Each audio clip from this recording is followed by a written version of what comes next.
everybody. Welcome back to the Museum of Northern Arizona's Colton Community Garden. Today we're here to celebrate some great partnerships we have going on in the garden these days, and we have with us today representing 3 different programs, several Native American members of the Flagstaff community that are going to have a chance to talk about their programs here and share with you their perspectives on the importance of growing cultural and community connections while we're getting our hands dirty, growing food, and sharing our stories in this beautiful place. So we'll start off with our Kinlani Dorm Garden Intern program, and come on in and introduce yourselves. Hi, my name is Kabotie, and I work with Kinlani Dorms and Oakley Anderson Moore, who started this program, and also with Kai. This is Kai. He is one of our student interns, and we haven't been able to do the program this spring season, but because of the virus happening. But last fall we were able to get a number of Kinlani Dorm students who are part of Flag High, but they stay in a dorm called Kinlani Dorm because they live on the reservation, and that way they don't have to go 2 hours one way to go to school here at Flagstaff. And what the program is basically these high school students were able to apply for the program. We selected, how many was it? Maybe 12-ish kiddos, and every week we would come out here to the Colton Community Gardens and we would learn all kinds of cool growing techniques. We had Tyrone Thompson come out and show us how to do a lasagna bed. We learned about harvesting amaranth and quinoa and seedlings and just all kinds of cool garden things that these students will be able to take with them as they go on, and a lot of them are very interested in starting their own farms. So that's basically what we did. And then also one of the parts of the internship was that we would harvest vegetables from Kinlani Dorm, from the garden, and then sell them at the Flagstaff Community Farmers Market. So that's been a lot of fun. And this is Kai. He's one of our students.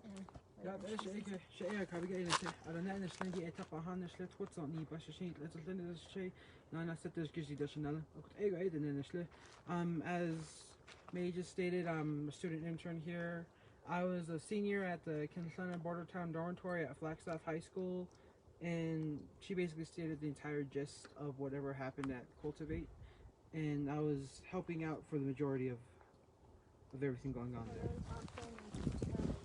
We planted these little guys, and now they're big guys now. And what did you remember kind of like the basics of what we had done?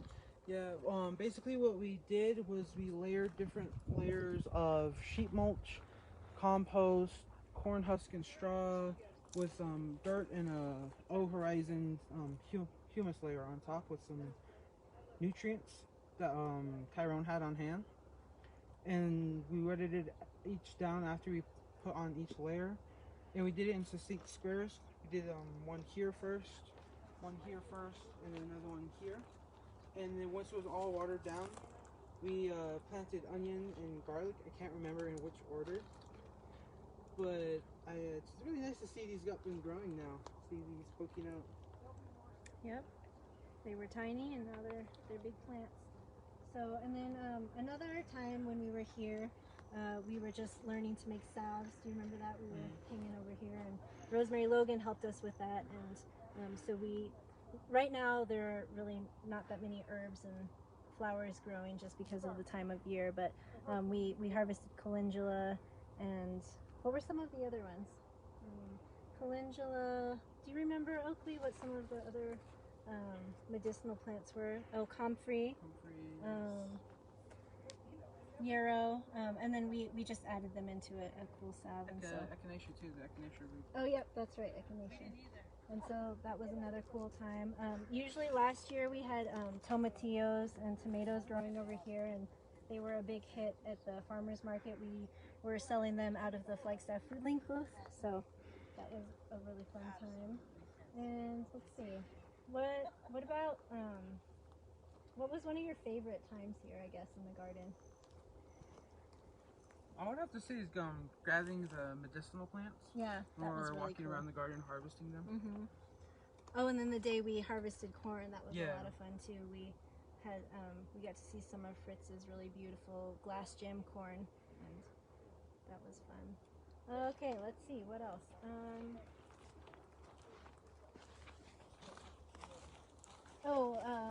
Let's see.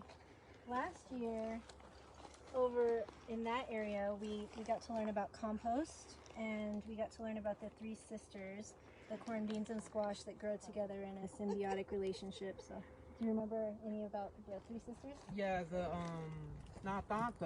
corn, when it grows out, it provides a good kind of like a stock for those beans for the bean vines to grow around. And then the squash, it takes nutrients from the beans, nitrogen, as well as with the corn, and the squash really lays a foundation for the corn stalks to grow up, and they all work together in that fashion to keep each other going. Yep. And nutritionally also, the three sisters, corn, beans, and squash, when eaten together, provide a complete panel of your amino acids, so that if you're not able to be eating meat, it's still giving you all of your nutrients, which is two different reasons they call it the three sisters. And that kind of reminds me, we also had another partnership with Kinlani Dorm that had to do with healthy plant-based eating, and we were able to incorporate CULTIVATE into that, because the CULTIVATE students would harvest vegetables from this garden, and then they would take it to the healthy plant-based eating kiddos at Kinlani, tell them, you know, how we grew them and cool things about them, and then the food group would be able to sort of talk about the nutrients, and then we would be able to cook these really cool dishes. We made some really good squash burgers and lots of desserts. Yeah. And then we had a big feast here, so it was both the cooking class and then the CULTIVATE students, and we had like a big feast here last fall, and so we hope to recreate that whenever everybody's able to get back together again. So I think that's pretty much it. But Awesome. Yeah. Come on over to the NACA. Okay.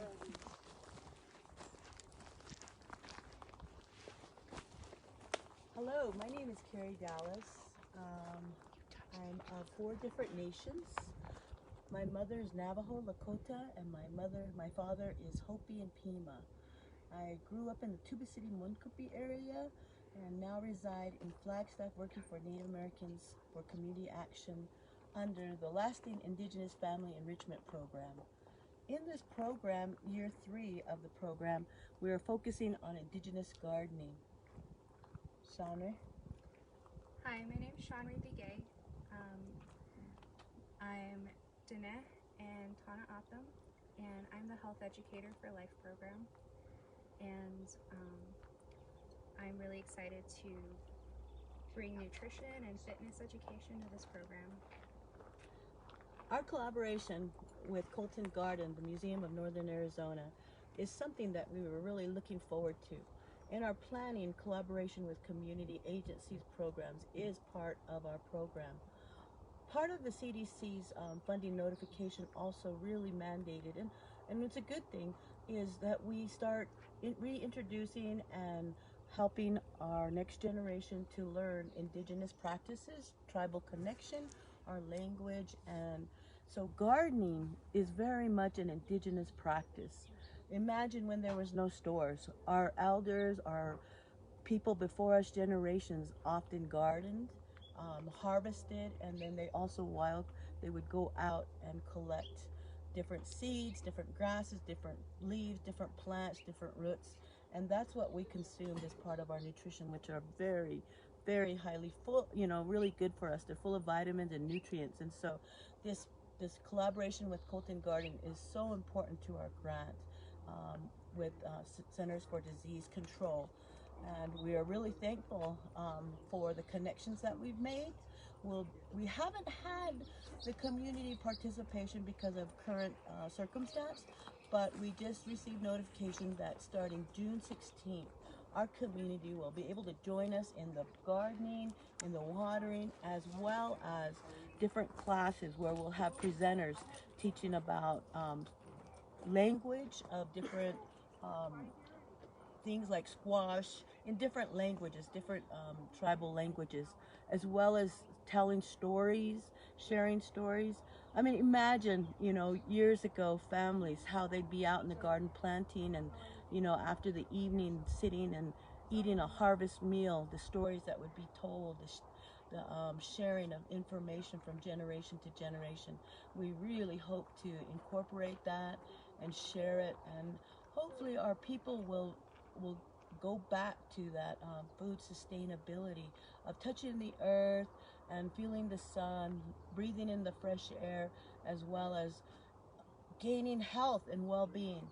A lot of our programming is geared to exactly that, steering our people towards health and wellness, to fight diabetes, chronic heart diseases, and other diseases that our people have begin to get through the centuries after commodity foods, after grease and flour.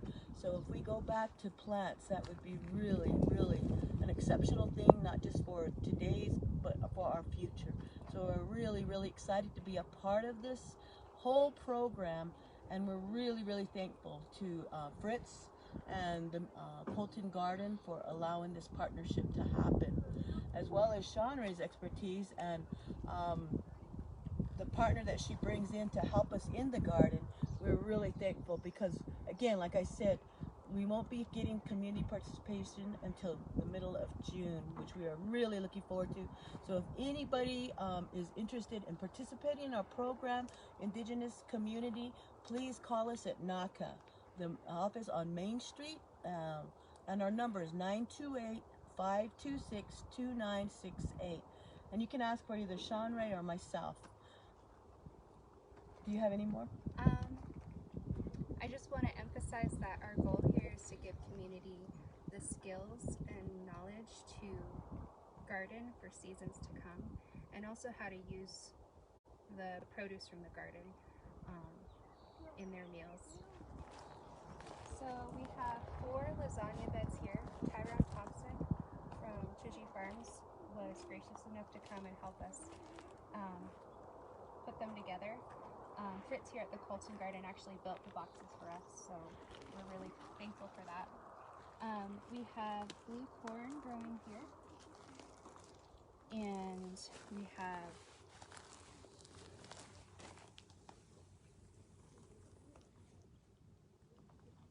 we're just here for one season, but we hope that the community will continue this garden for years to come. We have a few things growing back there. Herbs, tomatoes, beets, carrots, and this garden along the fence over there is a Three Sisters garden.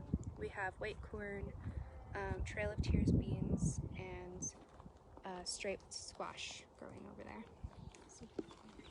We'll be doing gourds in this section right here, so we're really excited about that. Some of our community members did ask about planting gourds, so we listen to our community. And then Shonri is our health educator. We'll be meeting community up here every other Saturday, and we'll be doing, like at 8 o'clock, we'll be doing some exercising, because gardening is really strenuous work. If you've gotten and you've come out here and you've shoveled for like half a day, it's strenuous work. So we have to be mindful how healthy you need to be a farmer and a gardener.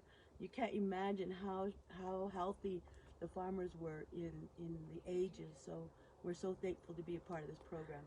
Thank you so much. Duane is so helpful. He always helps with museum events, and I've done kid camps before where he was able to come in and talk to the kiddos about his art and then also about planting. So we're really grateful for that.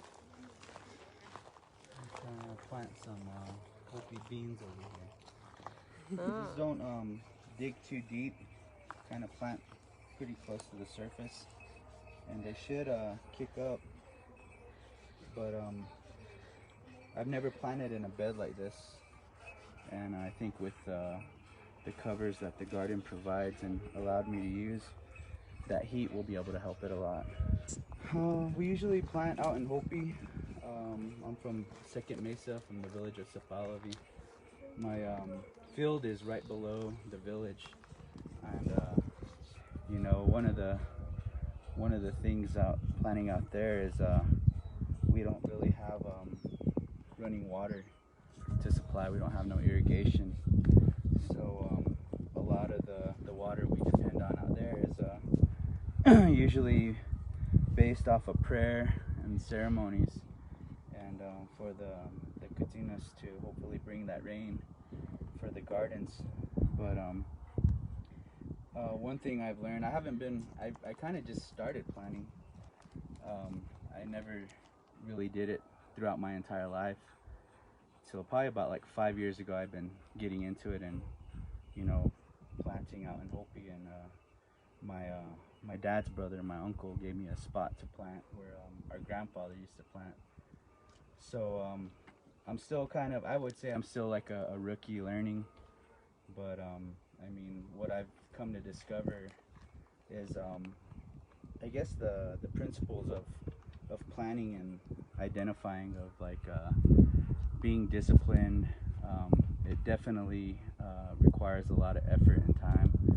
So I mean, one thing that really takes me to that is I remember as a kid when I used to spend time out in Hopi for the summers, my cousin's dad used to always drag us to their fields, and in the morning, early in the morning, because it was cool it's a cool time of day, and I hated it because it was summertime. I just wanted to play and have fun. But with the whole learning from where I'm at today, I mean, it teaches you discipline and teaches you not to be lazy, and being able to tend to the field, and when the plants do come up, I mean, nursing them as they come through. And out in Hopi, they refer to the plants as our children. So just like a child you would raise, you really tend to them and take care of them and don't just neglect them. So I feel like it requires a lot of that discipline and structure in life is what it gives us. But in the end result, what I found is it really, and like for the garden's sake here, it really gives that opportunity to share with the people, and it's a good feeling to be able to produce a harvest to share with, you know, not just yourself, not just with, you know, my sisters or whoever, but I mean for everybody in your village and your family and the community. And that's kind of what I feel like, you know, this garden is. I met Fritz about a couple years ago, and I remember coming over here to the garden, checking it out, and saw all the crops growing, and I was pretty impressed. And then I was just got talking with Fritz, and she asked me if I wanted to plant this area last year, and it was kind of late of the year, but I said, yeah, I can do that. And I just think for myself, I mean, I didn't really grow up on the Hopi reservation, but I mean, today I try to go back as much as possible and participate and be there for a lot of things. But I do plan out there, and it's a good drive to go out there. But I mean, tending to my crops out here in the garden makes it a lot easier, and it's just something I've come to enjoy. But yeah, it's kind of a close place to home planting here. But also too over here with the peaks right here, and I mean those are very significant to us. So it's a perfect spot. We planted some corn here earlier, and we had a little cold spell, and it kind of froze a little, but I have faith that it's gonna push through. We did plant some blue and white corn, and out there in Hopi, I mean, like I said, we don't really we don't have a lot of moisture like this all the time. We usually depend off of the winter. Usually we try to clear our fields for the winter so that the snow will bed our fields. And then come time to plant around this time of year, when we dig, it's pretty moist from the winters. But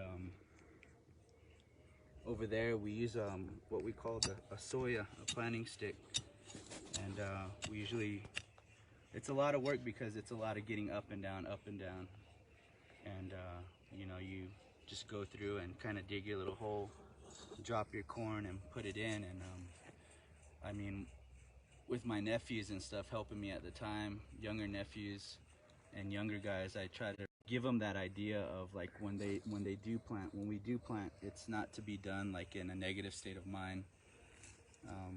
A lot of it is to be done in a positive state of mind, and good thoughts, good heart, and hoping that the corn prayers, that the corn and stuff will grow and mature, to that way, like I said, you can be able to share it with, you know, the people.